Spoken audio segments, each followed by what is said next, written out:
Que el Señor les bendiga, hermano. Estamos aquí nuevamente, ¿verdad? Para compartir con ustedes entonces la clase número 1, ¿verdad? De nuestro estudio de hermenéutica. Bendito sea el nombre del Señor, el cual ustedes ya, ¿verdad? Tienen el material en sus manos para iniciar entonces esta clase, ¿verdad? De esta materia que es muy importante, ¿verdad?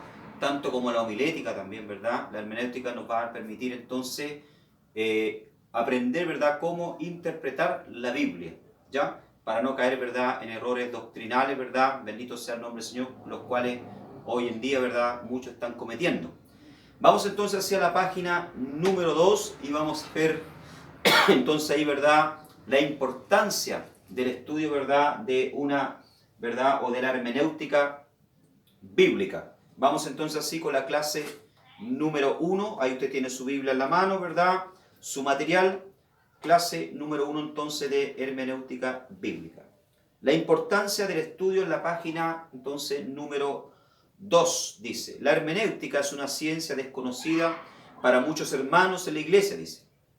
Y esto hace, de hecho, una urgente necesidad, pues siempre ha habido y seguirán habiendo personas que leen, oyen, estudian e interpretan la escritura, mas no entienden el contenido ni su explicación y se van engañados y engañando a muchos con sus propias ideas, que muchas veces terminan siendo doctrinas o mandamientos de hombre y que nunca fueron el propósito original de Dios al decir algo, ¿ya? Entonces es importante, ¿verdad?, lo que dice acá en la introducción. La hermenéutica bíblica, ¿verdad?, es una ciencia ya desconocida por muchos hermanos en la iglesia, porque simplemente no se preocupan, ¿verdad?, o no se interesan, ¿ya? De ahí, ¿verdad?, que nacen entonces los errores doctrinales, ¿verdad? Y no solamente la persona que no se encarga, ¿verdad?, de aprender estas reglas, estos principios de hermenéutica, ¿verdad? No solamente la persona, ¿verdad?, que no se encarga de estudiar estos principios cae en el error, sino que también hace que otros, ¿verdad?, cometan el error y le va enseñando a otros, ¿ya? Y se va traspasando entonces la enseñanza.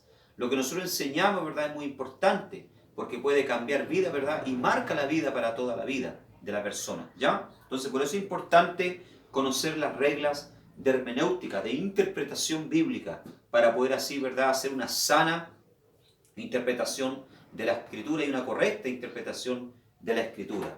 Dice acá: ¿por qué conocer y aplicar la hermenéutica bíblica? ¿Debe todo cristiano saber interpretar los textos bíblicos? Una pregunta, ¿verdad? La corriente fundamentalista de la tradición católica está tan arraigada en muchos miembros que creen hasta el día de hoy que es el deber del predicador saber interpretar los textos, mientras los demás sean solamente oyentes y asistentes a las reuniones. Esta clase de mentalidad afecta a la iglesia y su crecimiento, ¿ya? Yo llamo, ¿verdad?, a estos hermanos muchas veces que no les gusta estudiar, ¿verdad?, que no se interesa en conocer las reglas de la hermenéutica, de la interpretación, cristianos pasivos. Ya hay cristianos activos, ¿verdad?, que son los que predican, que son, ¿verdad?, los que están preocupados de leer, de aprender para hacer una buena interpretación, para poder, ¿verdad?, entregar de mejor manera el mensaje de la palabra. Son cristianos activos. Y aquellos pasivos, ¿verdad?, son como, ¿verdad?, estas personas católicas que se conforman solamente con ir a misa, ¿verdad?, a escuchar, ¿verdad?, una buena homilía del cura, ¿verdad?, ya, pero nunca se interesan por aprender, ¿verdad?, por conocer cuáles son las reglas de interpretación. Ya tienen esa mentalidad de que solo el predicador o el pastor tiene que tener conocimiento, ¿ya? Pero sin embargo Dios, ¿verdad?, nos manda a todos nosotros a conocer la Escritura y a interesarnos, ¿verdad?, en el conocimiento de la Escritura. Dios le dice a Josué, ¿verdad?, bendito sea el nombre del Señor, nunca se apartará de tu boca este libro de la ley, sino que meditarás en él de día y de noche, para que entonces hagas prosperar, ¿verdad?, tu camino y todo te salga bien, ¿ya? Entonces es necesario, ¿verdad?, una necesidad de cada cristiano, ¿verdad?, preocuparse de conocer las reglas de interpretación, ¿verdad?, de hermenéutica, ¿verdad?, y saber hacer una buena interpretación de los textos bíblicos. Creo en lo personal que todo ministro competente del Evangelio debe ser estudioso, diligente, sincero y fiel para hacer un mejor trabajo en la predicación y salvación de las almas, para que dignifique la palabra y la obra de Dios. Vamos 2 Timoteo, abrir nuestras Biblias, 2 Timoteo, capítulo 2, versículo 15, perdón. ¿Ven? 2 Timoteo, segundo libro de Timoteo. Ya, abra su Biblia. 2 Timoteo, capítulo 2, versículo 15. dice la palabra del Señor así, un texto maravilloso, dice, procura con diligencia, dice, presentarte a Dios aprobado, como obrero que no tiene de qué avergonzarse, dice, que usa bien la palabra de verdad.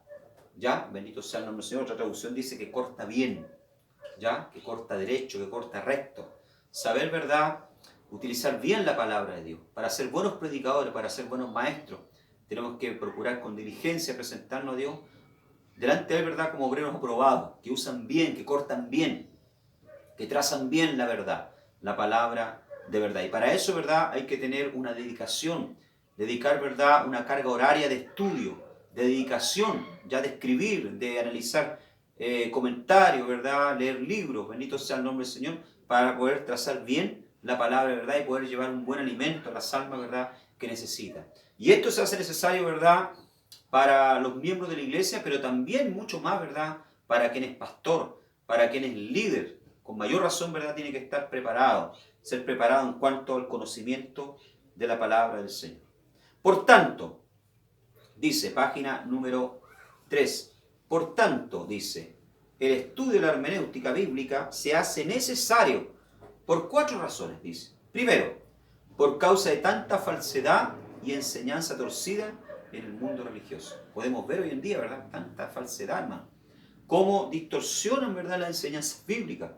Casi en todas sus epístolas dice, hablando en ella, dice, ya, Pedro, de estas cosas entre las cuales hay algunos difíciles de entender, dice, las cuales los indoctos e inconstantes tuercen, dice, ya, como también las otras escrituras para su propia perdición, segunda de Pedro 3:16. O sea, en los días de Pedro ya había este problema de personas, ¿verdad?, que hacían, ¿verdad?, una mala exegesis, torcían los textos, lo hacían, ¿verdad?, los textos hablar lo que ellos pensaban, lo que ellos querían. Entonces ya había un problema. Si hace más de 2000 años, ¿verdad?, ya existía este problema, cuanto más en estos días. Ya muchas personas, ¿verdad?, tuercen la escritura para su propio, ¿verdad?, beneficio. ¿Cuántas sectas hoy en día vemos, ¿verdad?, que tuercen la escritura? ¿Ya?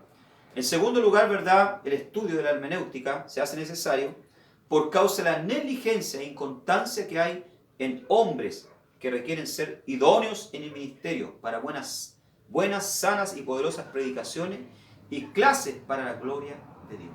¿Ya? Entonces vemos hoy en día, ¿verdad?, mucha negligencia y muchas veces inconstancia también de muchos ministros, ¿verdad?, y de hermanos por no preocuparse, ¿verdad?, del estudio de la palabra del Señor. Y cuando van a los púlpitos, ¿verdad?, traen como consecuencia una mala enseñanza, ya que, como le digo, perjudica a las almas nuevas. Entonces por eso tenemos que preocuparnos.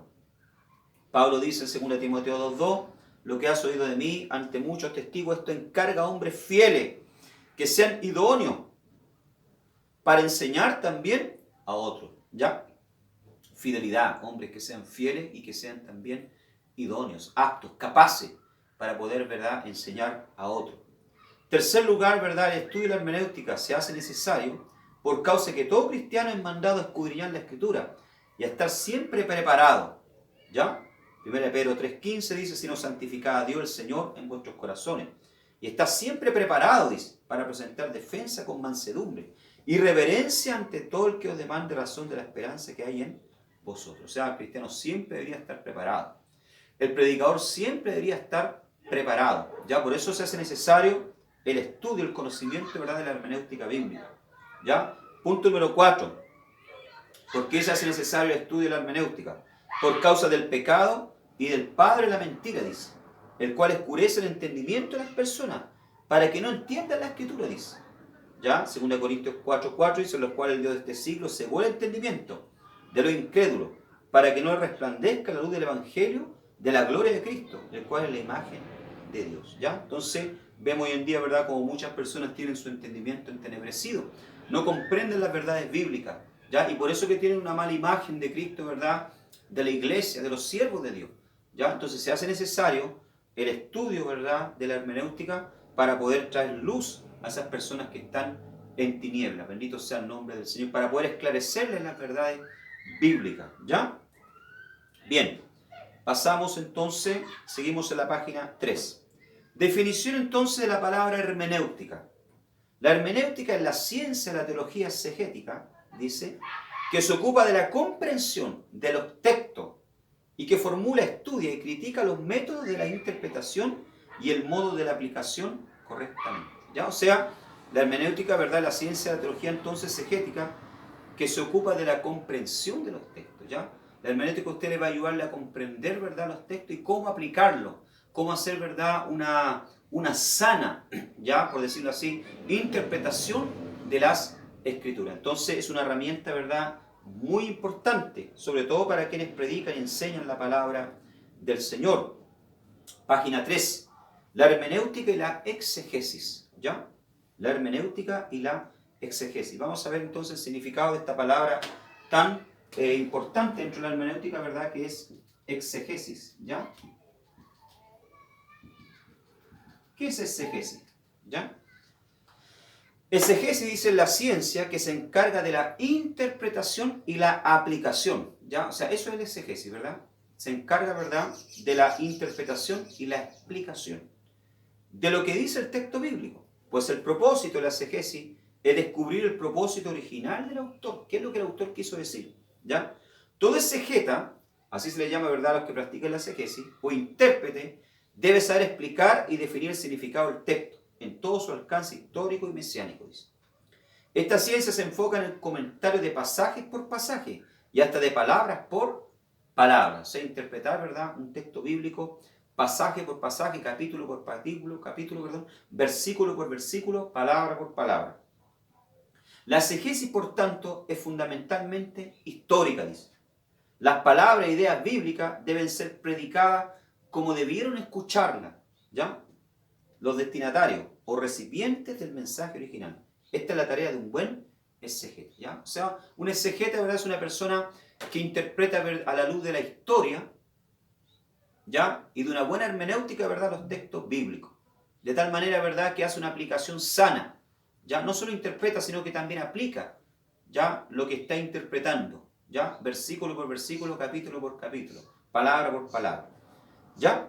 Dice, encontramos en Nehemías capítulo 8, verso 8, ¿verdad?, ¿ya?, a Edra, ¿ya?, que fue un gran exegeta, un gran maestro de la palabra del Señor, que hacía una exegesis. Nehemías capítulo 8, verso 8 dice, y leían el libro de la ley de Dios claramente, y ponían el sentido de modo que entendiesen la lectura. ¿Ya? No solamente, ¿verdad?, leían el libro de la ley, ¿ya?, sino que también ponían el sentido para poder entender la lectura, hacer una exegesis. ¿Ya? Según Timoteo 2:15 leemos ya, procura con diligencia presentarte a Dios aprobado como obrero que no tiene de qué avergonzarse, que usa bien la palabra de verdad. O sea, usar bien la palabra de verdad quiere decir, ¿verdad?, hacer una buena exegesis, ¿ya?, una buena interpretación. Según Timoteo 3:16, toda la escritura es inspirada por Dios y útil para enseñar, dice, ¿ya?, para redarguir, para corregir, para instruir en justicia. ¿Ya? La exegesis, página 4. Por lo tanto, extrae el sentido o significado del texto. Es la acción del intérprete que se interesa en retirar el verdadero propósito del autor. Es extraer para afuera el significado del texto. ¿Ya? Entonces, la palabra exegesis quiere decir eso, sacar para afuera. ¿Ya?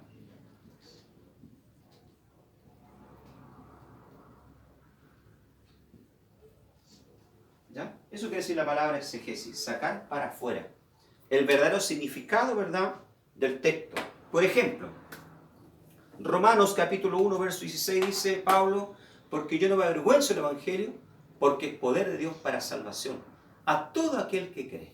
¿Ya? Si yo hago una correcta exegesis, ¿verdad?, yo analizo el texto, ¿verdad?, ¿qué es lo que yo extraigo de ahí?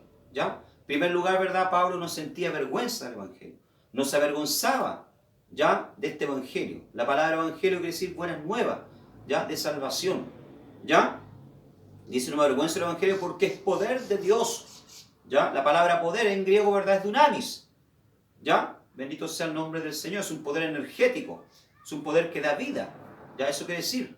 Amén. Porque es poder de Dios para salvación. O sea, tiene poder, ¿verdad?, para salvar a todo aquel que cree, sin excepción de personas. ¿Se da cuenta? Yo estoy haciendo una correcta, ¿verdad?, exegesis, extrayendo, sacando para afuera el verdadero sentido de lo que el escritor hace más de 2000 años atrás, ¿verdad?, le estaba diciendo a los cristianos de Roma. Amén. Ahora, tenemos otro ejemplo. Juan 3:16, muy conocido. ¿Ya? Porque de tal manera amó Dios al mundo, que ha dado su Hijo unigénito, para que todo aquel que en él cree no se pierda, mas tenga vida eterna. ¿Ya? ¿Cuál es el verdadero sentido, el verdadero tema que quiere transmitir ahí, ¿verdad?, el escritor? Que de tal manera amó Dios, el amor de Dios, ¿ya?, por el mundo, ¿ya?, por la humanidad, por las personas, ¿ya? Bendito sea el nombre del Señor. Si yo quiero hacer una correcta interpretación, ¿verdad?, ahí tengo que ir al significado de la palabra, ¿verdad?, amor y mundo, ¿ya? La palabra amor, ¿verdad?, cuando se refiere al amor de Dios es ágape, ¿ya?, que tiene que ver con el amor que siente Dios por la humanidad pecadora, ¿ya? La palabra mundo, ¿verdad?, es la palabra cosmos, bendito sea el nombre del Señor. Puede ser la palabra cosmos, ¿verdad?, que se refiere, ¿verdad?, ya a las personas, puede referirse a las personas, ¿ya?, pero también puede referirse a la tierra.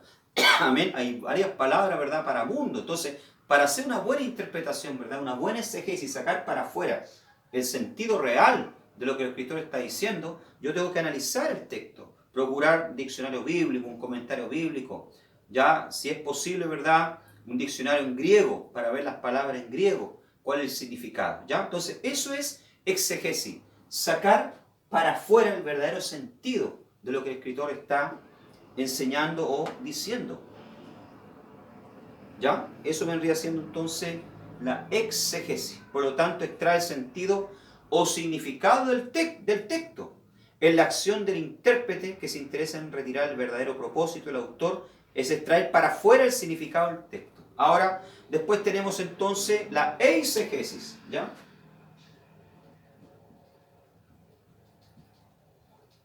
Estamos en la página número 4.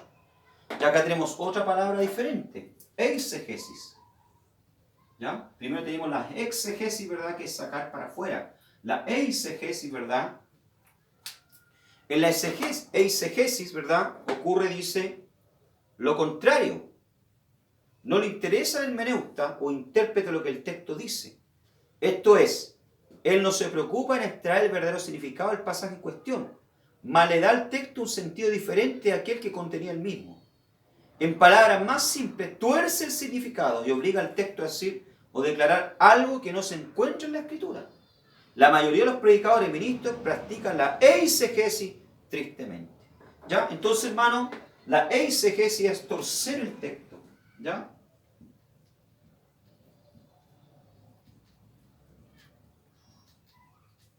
¿Ya?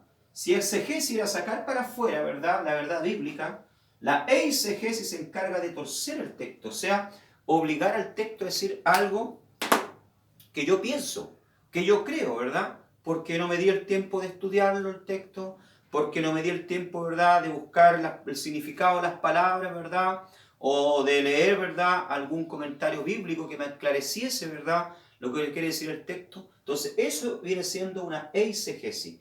Y tristemente, como dice acá, ¿verdad?, la mayoría de los pastores y predicadores hoy en día, ¿verdad?, por no querer aprender, ¿verdad?, las reglas de hermenéutica, entonces practican, ¿verdad?, lo que es la eisegesis. ¿Ya? Bendito sea el nombre del Señor. Y no solamente los predicadores, sino que también muchas sectas hoy en día que nosotros conocemos, ¿verdad?, practican la eisegesis. ¿Ya? Bien, página 4 y 5. Después que hemos visto entonces estos dos conceptos, ¿verdad? Exegesis, que quiere decir sacar para afuera, y eisegesis, ¿verdad?, que quiere decir torcer el texto, vamos a considerar y ver algunas reglas a la hora de interpretar la Escritura que son importantes y nos van a permitir, ¿verdad?, poder interpretar bien la Escritura. ¿Cómo interpretar la Escritura a la hora, ¿verdad?, de abordar un texto bíblico, a la hora de hacer un devocional? ¿Ya? Vamos a borrar acá. ¿Ya?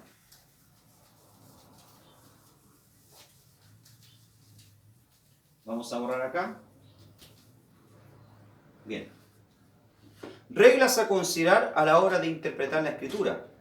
El exegeta, el que interpreta la Escritura, es como un carpintero que a la hora de construir una casa necesita herramientas adecuadas para trabajar en la construcción. Lo mismo el intérprete de la Escritura necesita de herramientas, dice. A esta herramienta le vamos a llamar las reglas de interpretación, que deben ser consideradas a la hora de interpretar o darle el verdadero sentido a las Escrituras, ¿ya? Entonces, estas reglas, ¿verdad?, de interpretación, ¿verdad?, nos van a permitir, son como herramientas, ¿ya? Así como el carpintero necesita para construir martillo, ¿verdad?, clavos, serruchos y otras herramientas, ¿verdad?, así también el exegeta, ¿verdad?, el intérprete, el que saca el verdadero sentido del texto bíblico necesita, ¿verdad?, algunas herramientas y algunas reglas.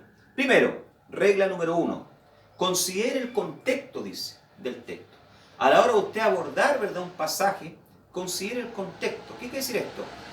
Lo que antecede, ¿verdad?, al texto y lo que viene después, ¿ya? Si yo estoy leyendo, ¿verdad?, vamos a suponer un caso, el capítulo 6, ya la visión de Isaías, ¿verdad?, el capítulo 6, ¿verdad?, la visión que tuvo Isaías en el templo, yo voy a considerar no solamente el capítulo 6, sino también el capítulo 5, lo que antecede, y lo que viene después, el capítulo 7, para tener, ¿verdad?, una panorámica global, ya, de la experiencia del profeta Isaías, porque a lo mejor hay una conexión entre el capítulo 6 y 5, y ahí existe una conexión también entre el capítulo 6 y 7. Por eso debemos, ¿verdad?, considerar el contexto. El contexto inmediato dice la información que se halla justo antes y después del texto que estamos considerando. Ejemplo, 1 Corintios 10:23, ¿ya? 1 Corintios 10:23, Pablo dice, todo me es lícito, dice, pero no todo conviene. Si yo, ¿verdad?, me tomo solamente este texto, ¿verdad?, y voy al púlpito y digo, hermano, podemos hacer de todo porque Pablo dice, ¿verdad?, todo me es lícito. Así que ahora podemos, ¿verdad?, irnos de farra, podemos, ¿verdad?, fumar, podemos tomar, podemos pecar, podemos adulterar, porque Pablo dice que todo me es lícito. Así que para el cristiano hay libertad en Cristo, ¿verdad? No hay, ¿verdad?, atadura, no hay restricciones. ¿Ya? ¿Qué es lo que yo estoy haciendo ahí? Estoy haciendo una exegesis, sacando para afuera el verdadero sentido del texto, o estoy haciendo una eisegesis, estoy forzando el texto a decir algo que yo pienso, que yo creo, ¿ya? Estoy haciendo lógicamente, ¿verdad?, una eisegesis, torciendo el texto, ¿ah?, forzando el texto a decir algo que yo creo, que yo pienso, o que me gusta, ¿ya? ¿Por qué? Porque yo no consideré lo que antecede, ¿ya?, a 1 Corintios 10:23, por ejemplo, no consideré los versículos anteriores, ya del 1 al 20 o al 22, y no consideré tampoco lo que viene después, de otros versículos, ¿ya? Tomando este versículo como base, dice, algunos intentan decir que no hay límite para los actos cristianos. No obstante, lo que el versículo dice es que todo aquello que es lícito, el cristiano puede hacerlo, dice. O sea, aquello que es bueno, se puede hacer, ¿ya? Pero los versículos anteriores, en el contexto inmediato, o sea, los que anteceden, dice que hay limitantes por las cuales el cristiano no puede participar de cosas como la idolatría, la fornicación, la murmuración. ¿Se da cuenta? ¿Ya? O sea, lo que Pablo está diciendo en este pasaje, ¿verdad?, que el cristiano no podía, ¿verdad?, participar de lo que era ofrecido a los ídolos, ¿ya? Las comidas que eran ofrecidas a los ídolos en la época de Pablo en Corintio, ¿ya? Entonces, por eso Pablo dice, todo me es lícito, yo puedo hacerlo, ¿ya? Pero no todo, Pablo dice, ¿verdad?, me conviene.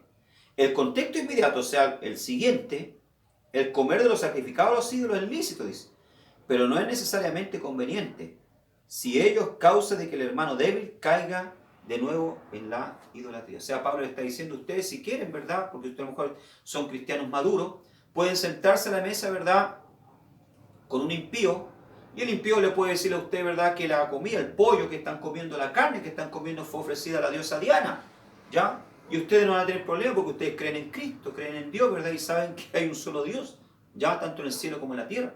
Pero si ahí en la mesa también, ¿verdad?, hay un hermano débil en la fe, ¿ya?, y ve que usted está comiendo algo que fue sacrificado a los ídolos, se va a escandalizar, ¿ya? Y la conciencia de ese hermano va a ser herida y ese hermano se va a apartar de los caminos del Señor y nosotros vamos a ser motivo de tropiezo. Le voy a poner otro ejemplo más claro. Voy a una fiesta, ¿verdad?, qué sé yo, 18era, o una fiesta, ¿verdad?, donde se celebra, ¿verdad?, el aniversario de la patria, y me siento a la mesa, y me ponen una copa, ¿verdad?, de vino, ¿ya? Yo como pastor, ¿verdad?, voy y me tomo la copa de vino, porque tal vez para mí, ¿verdad?, tomarme una copa de vino no tiene nada de malo. Yo digo, bueno, una copa de vino me sirve para la arteria, para el corazón, ¿verdad?, para el cuerpo, ¿ya? Pero ahí en la mesa también, ¿verdad?, hay un hermano que está saliendo del alcoholismo, que Cristo lo libertó del alcoholismo. Y al verme a mí, ¿verdad?, como pastor, tomando, ¿verdad?, del vino, a lo mejor esa persona se va a escandalizar y su mente, ¿verdad?, débilmente, ¿verdad?, y su fe, ¿verdad?, va a ser herida. Entonces, yo como pastor, ¿verdad?, para mí todo es lícito, a lo mejor no hay pecado, no hay problema en eso. Pero si va a ser tropiezo, ¿verdad?, para mi hermano, entonces yo no lo hago. Eso sería, ¿verdad?, una exegesis, extraer el verdadero sentido de lo que Pablo está diciendo. O sea, consideré, ¿verdad?, lo que antecede el versículo, ¿verdad?, y lo que viene después. ¿Ya? Por eso esta es la primera regla, número 1, considerar el contexto, para no caer, ¿verdad?, en herejías y errores. El contexto inmediato es el siguiente: el comer de los sacrificados a los ídolos es lícito, dice, pero no es necesariamente conveniente si ello es causa de que el hermano débil caiga de nuevo en la idolatría. ¿Ya? O sea, todo podemos hacerlo, ¿verdad?, pero siempre y cuando nosotros no seamos motivo de escándalo para otros. ¿Ya? Sería entonces eso el primer punto, ¿ya? La primera herramienta, considerar el contexto a la hora de interpretar un texto. ¿Ya? Página 5. Segunda regla, ¿verdad? Número 2. Interpreta de acuerdo al significado correcto de las palabras. ¿Ya? Las palabras son vehículos para la comunicación, símbolos mediante los cuales transmitimos ideas. Dios usó palabras para comunicar su voluntad. ¿Ya? 1 Corintios 2.13, vamos allá. ¿Qué dice 1 Corintios 2.13? Veamos. 1 Corintios, capítulo 2, verso 13. Estamos en la página número 5, hermanos, ¿ya?, de nuestro material. Ya, dice, lo cual también hablamos no con palabras enseñadas por sabiduría humana, sino con las que enseña el Espíritu, acomodando lo espiritual a lo espiritual. ¿Qué quiere decir eso? O sea, que las palabras que nosotros transmitimos no son solamente palabras humanas, sino que son palabras espirituales. Son la palabra de Dios, ¿ya? Y Dios utilizó las palabras, este medio, ¿verdad?, para comunicar su mensaje a la humanidad. Pero no siempre es fácil determinar, dice, el significado de las palabras en español o en cualquier otro idioma. Por ejemplo, la palabra gracia tiene más de una definición en cualquier diccionario. ¿Qué quiere decir esto, hermano? Tenemos que entender que la Biblia fue escrito, ¿verdad?, no en español, sino que en un idioma hebreo, ¿verdad?, parte poca en arameo, ¿verdad?, y en griego. Por lo tanto, nosotros tenemos que obligatoriamente, ¿verdad?, ir a las fuentes originales, ¿ya?, a los idiomas originales. Por ejemplo, nos da acá el ejemplo, ¿verdad?, de la palabra gracia, que en griego, ¿verdad?, es charis, ¿ya?, que quiere decir, ¿verdad?, favor, congraciarse, donativo, gratitud, ¿ya? Por eso cuando dice, ¿verdad?, la gracia de Dios, ¿ya?, el charis de Dios, ¿ya?, o sea, la bondad de Dios, o sea, el favor de Dios, ¿ya?, el donativo de Dios, ¿ya? Entonces, las palabras tienen varios significados y por eso, ¿verdad?, una de las reglas que tenemos que tener, ¿verdad?, a la hora de interpretar un texto es considerar, ¿verdad?, el significado correcto de las palabras. Y vuelvo a reiterar, para eso tenemos que tener un buen comentario bíblico, un buen diccionario. A lo mejor vamos a tener que invertir un poquito, ¿verdad?, de dinero, dejarnos de comprar alguna cosa para poder invertir, ¿verdad?, una buena biblioteca que tenga, no mucho, ¿verdad?, pero algo razonable, ¿verdad?, como un diccionario bíblico, un diccionario de palabras en hebreo, en griego, ¿ya? Y bendito sea el nombre del Señor, ¿verdad?, un buen comentario bíblico. Ya después voy a estar dando algunos nombres, ¿verdad?, para que ustedes puedan conseguirlo en las librerías cristianas, para así, ¿verdad?, a la hora de interpretar un texto, ¿verdad?, considerar el significado de las palabras, porque las palabras, ¿verdad?, en griego y en hebreo no siempre significan lo mismo que en español, ¿ya? Por ejemplo, la palabra mundo, del griego cosmos, ya la palabra mundo, ¿verdad?, en griego es cosmos, ¿ya?, de la cual, ¿verdad?, puede significar el planeta en que vivimos, ¿ya?, por ser en Hebreos 11.6, ¿ya?, habla de esto y lo vemos, Hebreos 11.6, ¿ya? Cuando usa la palabra cosmos, dice, pero sin fe es imposible agradar a Dios, ¿ya? Dice, porque es necesario que el que se acerca a Dios crea que le hay y que es galardonador de los que le buscan, ¿ya? Bendito sea el nombre del Señor. No, aquí está mal este texto bíblico, no está correcto, ¿ya? Pero la palabra mundo, ¿ya?, significa eso, ¿ya? Puede significar el planeta en que nosotros, ¿verdad?, estamos viviendo, ¿ya? Pero también puede significar la humanidad. En Juan 3.16, el ejemplo que yo mostraba en delante, ¿verdad? De tal manera amó Dios al mundo, ¿ya? Ahora me acuerdo, el texto quiere decir, ¿verdad? Por la fe creemos, ¿verdad? Que el mundo, ¿verdad? Fue hecho. Así es el libro de Hebreo en el capítulo 11, ¿ya? Por la fe creemos que los mundos, dice, ¿ya? Cosmos, los cielos fueron hechos, ¿ya? Los mundos fueron hechos, dice el escritor, ¿verdad? A los hebreos, ¿ya? Entonces, a veces la palabra, ¿verdad? Cosmos puede decir el planeta en que vivimos o se puede estar refiriendo a la humanidad en general. Juan 3:16 dice, de tal manera amó Dios al mundo. Cuando está diciendo, ¿verdad? Mundo, cosmos, ¿verdad? Ahí nos está diciendo, ¿verdad? Si usted interpreta bien, ¿verdad? Y analiza el texto, no se está refiriendo a la tierra, a los árboles, no, se está refiriendo a la humanidad, ¿ya? Puede referirse a los hombres que viven en rebelión también contra Dios, ¿ya? Vamos a 1 de Juan capítulo 2, verso 15. ¿Ya? Se da cuenta que no siempre una palabra puede significar en la Biblia una sola cosa. Dependiendo del contexto, ¿verdad? Tiene más de un significado. 1 de Juan 2, 15. No améis al mundo, dice, ni las cosas que están en el mundo. Si alguno ama al mundo, el amor del Padre no está en él. No améis al mundo. ¿Qué quiere decir esto acá, verdad? No se está refiriendo al planeta Tierra, no se está refiriendo, ¿verdad?, a esta Tierra. Se está refiriendo al sistema que opera en el mundo, la filosofía, los pensamientos, ¿ya? Que operan en el mundo, ¿ya? A eso está refiriendo Juan cuando dice no améis al mundo. Entonces se da cuenta que la palabra mundo, cosmos, puede significar, ¿ya?, planeta en que vivimos, puede significar humanidad, dependiendo del contexto, o los hombres que viven en rebelión contra Dios, el sistema, ¿ya?, que impera en el mundo. Amén. Por eso es que tenemos que considerar las palabras. Otro ejemplo, la palabra muerte. ¿Ya? Cuando Pablo, ¿verdad?, en Romanos capítulo 5, verso 12 en adelante, habla acerca de la muerte, ¿ya?, del cristiano, o sea, perdón, del impío, del hombre mundano. Vamos a Romanos capítulo 5, abramos nuestra Biblia, ¿ya? Romanos capítulo 5, verso 12. Veamos qué dice ahí, a ver.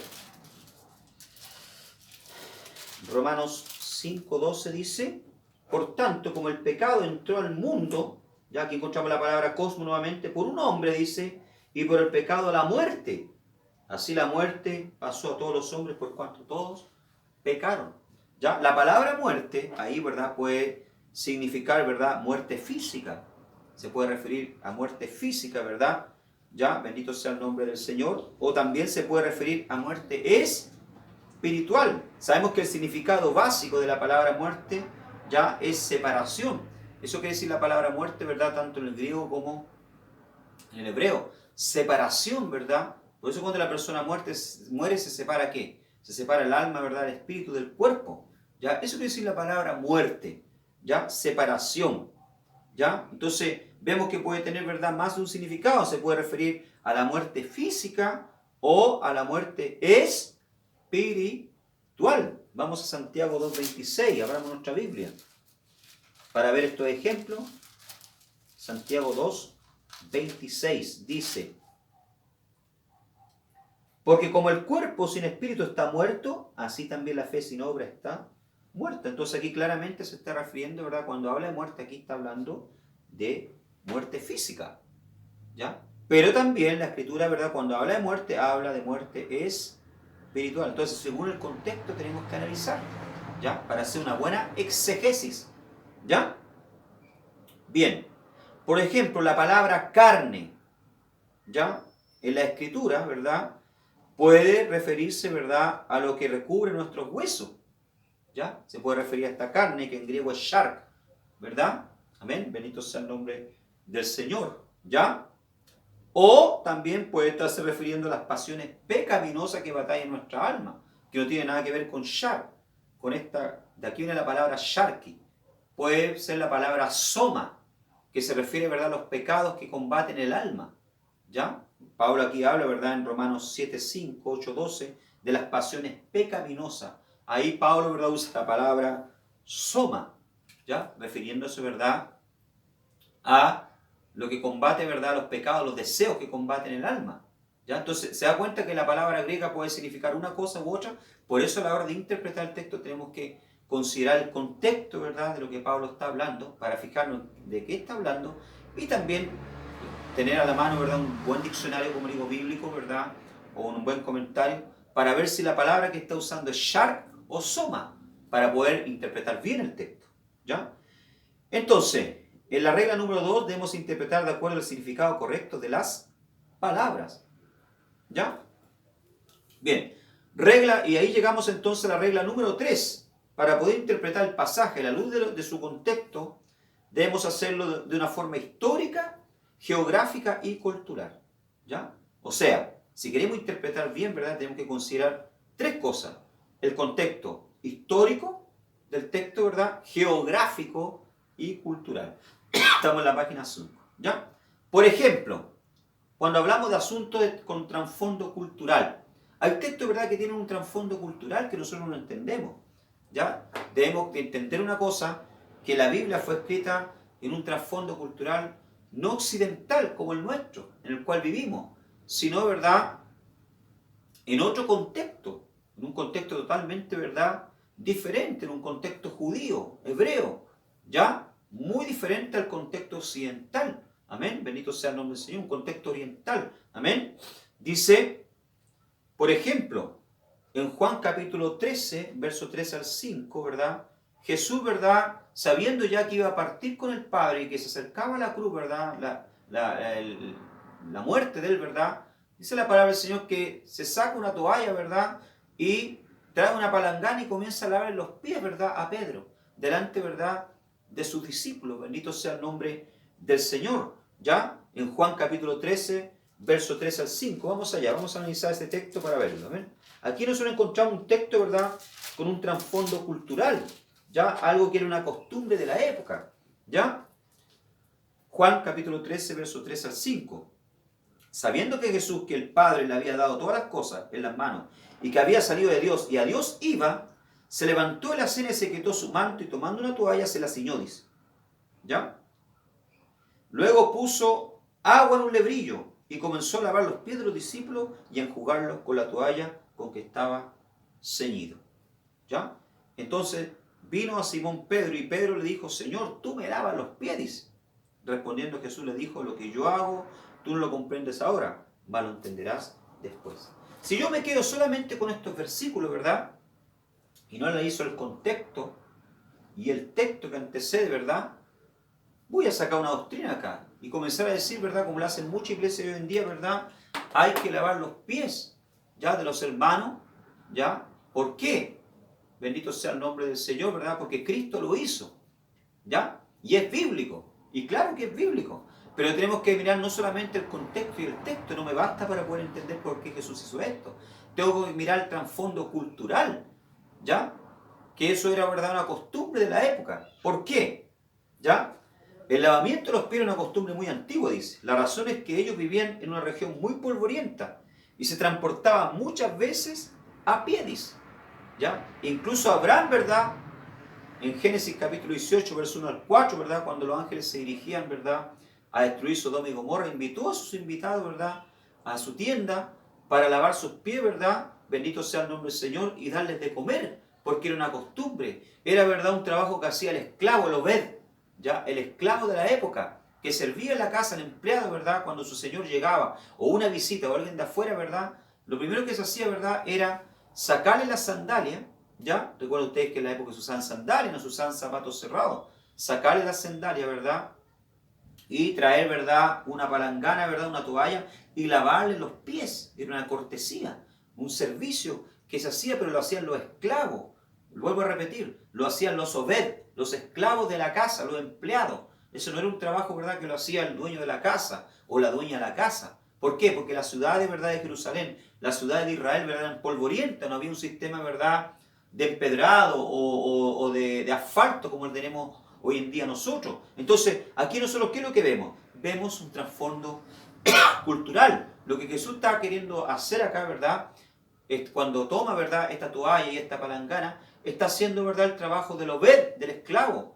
¿Ya? Le está mostrándolo a los discípulos, ¿verdad?, y enseñándoles cómo tienen que servir. ¿Ya? Que Él ha venido, ¿verdad?, para servir y no para ser servido. Era un acto, ¿verdad?, de humildad. ¿Ya? Pero nos está creando, ¿verdad?, una doctrina que tiene que seguirse al pie de la letra hoy. ¿Ya? Porque podemos estarle lavando los pies a una persona, ¿verdad? Pero puede haber orgullo, arrogancia, altivez en nuestro corazón, ¿ya? Entonces hay que considerar el trasfondo cultural. Y vuelvo a repetir, para eso, ¿verdad? A la hora de leer este pasaje, ¿verdad? Es necesario consultar un comentario bíblico para poder ver el trasfondo cultural, si eso era una costumbre de la época, ¿verdad? O realmente Jesús quería implantar una nueva doctrina, ¿ya? Bendito sea el nombre del Señor. Dice el versículo 15, para que como yo os he hecho, vosotros también lo hagáis. Note usted, debemos hacer como Él hizo, no lo que Él hizo. O sea, no lavar los pies a los hermanos, ¿ya? Sino entender, ¿verdad? Que así como Jesús, ¿verdad? Sirvió a los demás, nosotros tenemos que, ¿verdad? Ya servir a nuestros hermanos. Esto más que, ¿verdad? Un acto, ¿verdad? Que se debe realizarse o que debe realizarse hoy, debe ser algo que debe estar internamente en nuestros corazones, ¿ya? El deseo de servir a la iglesia, ¿ya? Otro ejemplo cultural de la época, ¿ya? A la hora de interpretar un texto bíblico, ya debemos considerar entonces los asuntos culturales, que eran costumbres de la época. Ungir la cabeza con aceite. El ungir a los huéspedes con aceite era una costumbre muy antigua, dice. Entre las naciones orientales se usaba solo aceite de oliva mezclado con especia aromática. Simón el fariseo fue acusado de falta de hospitalidad porque no ungió a Jesús. Lucas 7:46. Ya cuando Simón, ¿verdad? El leproso, ya se le llamaba así porque a lo mejor fue sanado, ¿verdad? De lepra. ¿Ya? Era un fariseo, ¿verdad? Que invitó a Jesús a su casa. ¿Ya? Pero él cometió 3 descortesías contra Jesús. ¿Ya? Primero, no lo besó, que era una costumbre de la época, ¿verdad? Se besaba en la cara ya al invitado. Segundo, se lo ungía, ¿verdad? Con aceite. Se usaba el aceite porque en la época no había, ¿verdad? Crema. Recuerden ustedes que no había crema, entonces para protegerse muchas veces del sol, ¿verdad? Y por cortesía, ¿verdad? Se lo ungía, ¿verdad? Con un poco de aceite, ¿ya? Y en tercer lugar, nos mandó a Obed, ¿verdad? Al siervo, ¿verdad?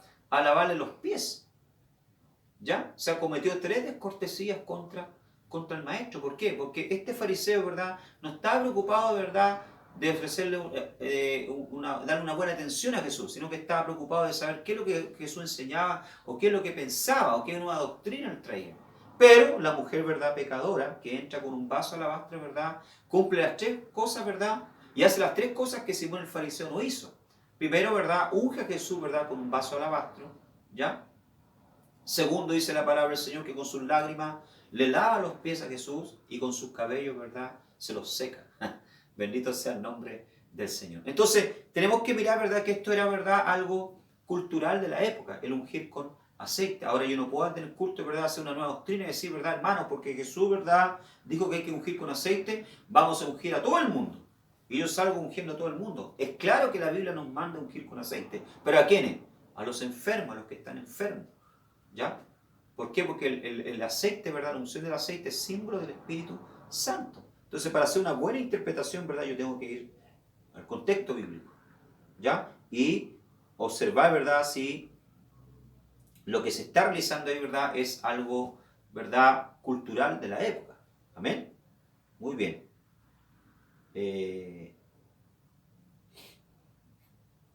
Página número 6. Aquí ya tenemos, ¿verdad? A la hora de interpretar, no solamente tenemos que considerar, ¿verdad?, el trasfondo cultural, sino una costumbre de la época, ¿verdad?, cultural. ¿Ya? Ustedes tienen que entender una cosa, lo vuelvo a repetir lo que dije antes. La Biblia fue escrita en un contexto cultural diferente al occidental. Y a veces nosotros no entendemos eso. Hasta los pintores cristianos no entienden eso. Les voy a poner ejemplo. Por ejemplo, la cena del Señor, ¿ya? Nosotros vemos, ¿verdad?, los cuadros pintados, ¿ya? O los cuadros que aparecen a veces venden en la calle, o las mismas librerías cristianas, ¿verdad? Vemos a los discípulos, ¿verdad?, y a Jesús sentado en una mesa como esta, y en una silla, ¿ya? Y en la época, déjeme decirle usted que no se ocupaba sillas grandes, altas como las nuestras, ni se ocupaba silla, ni mesa, ¿ya? Se ocupaba una mesa mucho más chica, ¿verdad?, y se recostaban en el piso. Había unos almohadones. Esa era la forma. Pero nosotros estamos tan, ¿verdad?, occidental, que queremos, ¿verdad?, interpretar la Escritura, y lógicamente porque vivimos en el occidente, ¿ya? Pero no consideramos el trasfondo, ¿verdad?, cultural de la época. Que en la realidad ellos no se sentaban en sillas, sino que se recostaban, ¿verdad?, con almohadones alrededor de la mesa, que era más baja. y ahí comían. ¿Ya? Entonces, para poder, ¿verdad?, entender esas cosas, tenemos que necesariamente, vuelvo a repetir, tener un buen comentario bíblico, ¿verdad? Un libro de uso y costumbre, ¿verdad?, de los tiempos bíblicos para poder entender muchas cosas, ¿ya? Y hacer una buena interpretación, una buena hermenéutica, considerando el trasfondo cultural. Pero también hay un trasfondo histórico que hay que considerar a la hora de interpretar la Escritura. Por ejemplo, Proverbios capítulo 22, verso 28 dice: no traspase los linderos antiguos que pusieron tus padres. ¿Ya?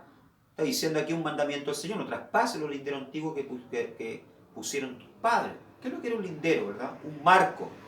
Era una piedra o un poste inscrito. Ya, usted sabe que en la frontera hay un límite y están marcados, ¿verdad?, por una piedra o un poste. Esto era los linderos.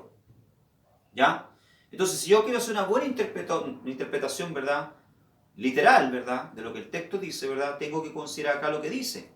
Dice, donde eran definidos los límites del terreno o propiedad. Y ahí tengo que escarbar, ¿verdad?, ir al trasfondo histórico de esto. ¿Por qué el escritor dice esto? Cuando Canaán fue dividida, se le dio una porción de tierra a cada familia de los israelitas. Nosotros sabemos de eso. En la época de Josué, ¿verdad?, no solo se conquistó, sino que también se repartió la tierra. ¿Ya? Los límites de estas tierras fueron determinados por un marco. La remoción de estos marcos significaba una violación o falsificación de los límites ya impuestos. Por esta razón se prohibía remover los marcos ya establecidos. Y hoy en día nosotros vemos también los problemas que hay, porque a veces hay vecinos que quieren avivarse, ¿verdad?, y correr la reja. Van para el lado de nosotros para ganar más tierra, ¿verdad? Entonces aquí Dios prohibía: aquella tierra que se te dio es la tuya y tienen que quedar los marcos ahí. No puedes remover los marcos. Ahora, si yo le hago, ¿verdad?, primero hago una interpretación histórica de lo que aquí el escritor está diciendo, y si quiero hacer una aplicación espiritual, lo puedo llevar al área espiritual. ¿Ya? Lo puedo llevar al área espiritual. Los linderos, los marcos que Dios estableció moralmente para la humanidad, ¿ya?, hoy en día están siendo removidos, están siendo, ¿verdad?, traspasados. ¿Ya? ¿Por qué tenemos el problema que tenemos hoy en día con el SIDA en Chile? Somos el primer país de Latinoamérica, ¿ya?, con más personas infectadas, porque hemos traspasado los límites establecidos por Dios en cuanto a la moralidad. ¿Ya? Las autoridades creen, ¿verdad?, que repartiendo condones, ¿verdad?, se va a solucionar el problema. ¿Ya? Hemos dado, ¿verdad?, rienda suelta a lo que es el homosexualismo, el lesbianismo. ¿Ya? Bendito sea el nombre del Señor. ¿Ya? Dando más oído, ¿verdad?, a lo que dice, ¿verdad?, el movimiento del móvil, ¿verdad?, o la bandera de la supuesta libertad. Pero hemos removido los marcos, ¿verdad?, los límites que Dios nos ha colocado. ¿Ya? Entonces, si vamos a aplicarlo espiritualmente, ¿verdad?, lógicamente podemos usar este texto para hablar sobre los límites, los marcos que Dios ha establecido. Pero, si vamos a hacer, ¿verdad?, una buena interpretación, ¿verdad?, tenemos que considerar el trasfondo histórico, que a lo que se está refiriendo el escritor, ¿verdad?, quiere decir, ¿verdad?, que no se podían traspasar los límites que Dios había establecido, ¿verdad?, ya dándoles la tierra.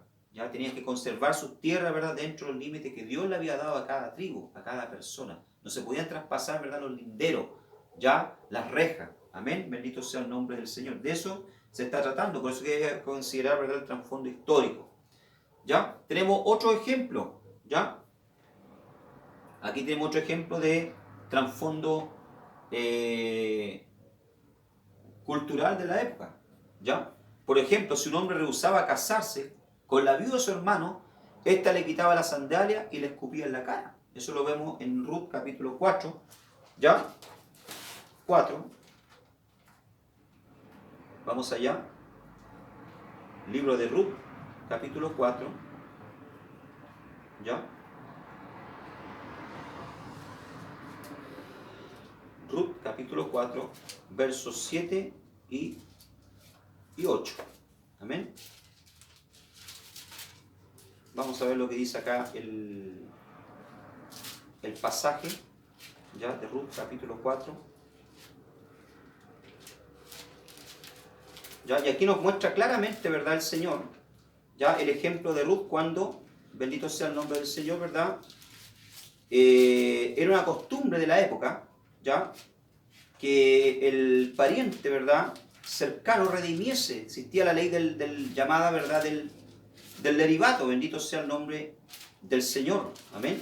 Ruth capítulo 4, versos 7 y 8 dice así: había ya desde hace tiempo esta costumbre en Israel tocante a la redención, dice, que al contrato, que para la confirmación de cualquier negocio, el uno se quitaba el zapato y lo daba a su compañero, y esto servía de testimonio a Israel.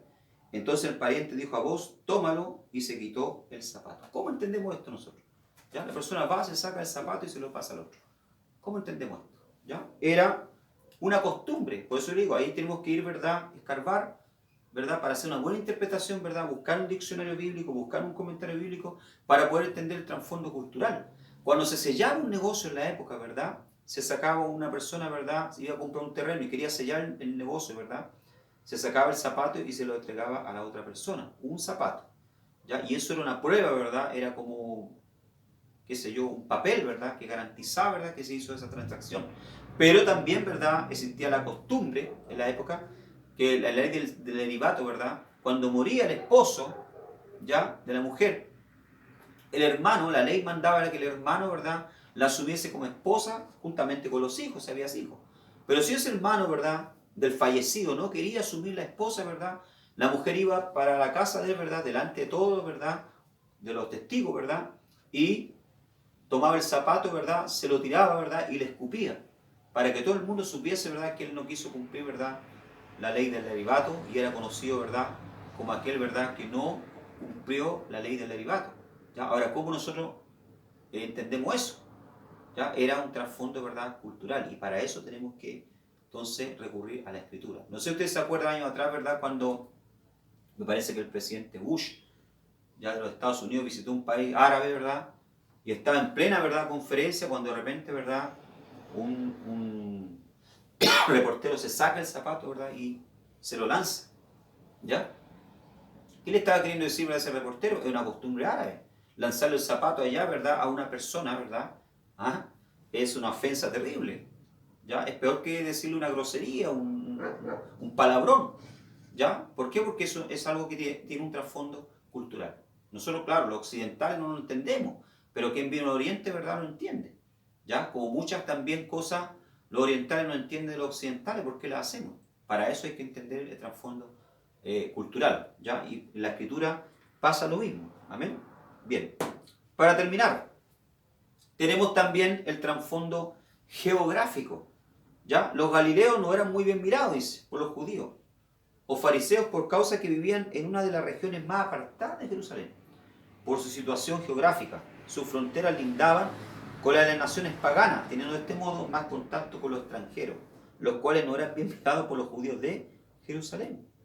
¿Ya? Del proverbio judío que decía, vaya al norte Galilea por riqueza, vaya al sur de Judea por sabiduría. ¿Ya? Entonces, vemos acá, ¿verdad? Que era ¿verdad? Un tema también geográfico. ¿Por qué no eran bien mirados los galileos? Porque si usted mira un mapa bíblico, ¿verdad? Se da cuenta que, a través de los mapas que hay en la Biblia, ¿verdad? Se da cuenta en los tiempos de Jesús, ¿verdad? Que los galileos vivían mucho más alejados de la capital, que era, ¿verdad? Jerusalén. Y ellos tenían más contacto, ¿verdad? ¿Con quiénes? Con los fenicios, con los sirios, ¿verdad? Bendito sea el nombre del Señor, tenían más comercio. Entonces estaban más alejados, ¿ya? De las costumbres, ¿verdad? Religiosas de los fariseos, ¿verdad? De los saduceos de Jerusalén. Es por esta razón que cuando Cristo vino, ¿verdad? A la tierra, ya se dirigió a las regiones de Galilea. ¿Por qué? Porque los galileos estaban más susceptibles, estaban más abiertos a oír el Evangelio. Bendito sea el nombre del Señor.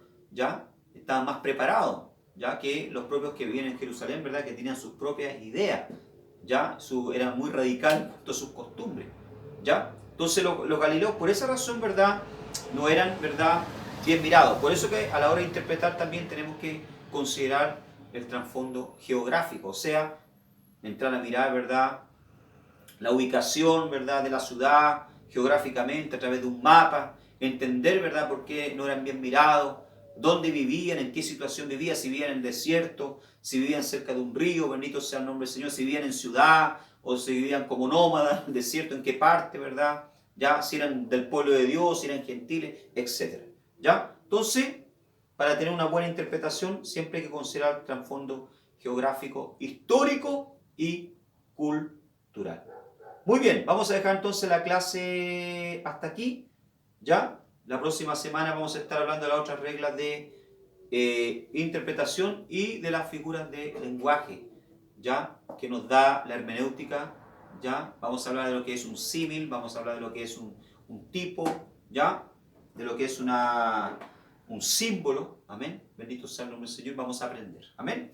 Que el Señor les bendiga grandemente, estudie, repase, ¿verdad? Para que así usted pueda aprender, ¿verdad? A ser un buen exegeta, un buen intérprete de las Escrituras. Que el Señor les bendiga.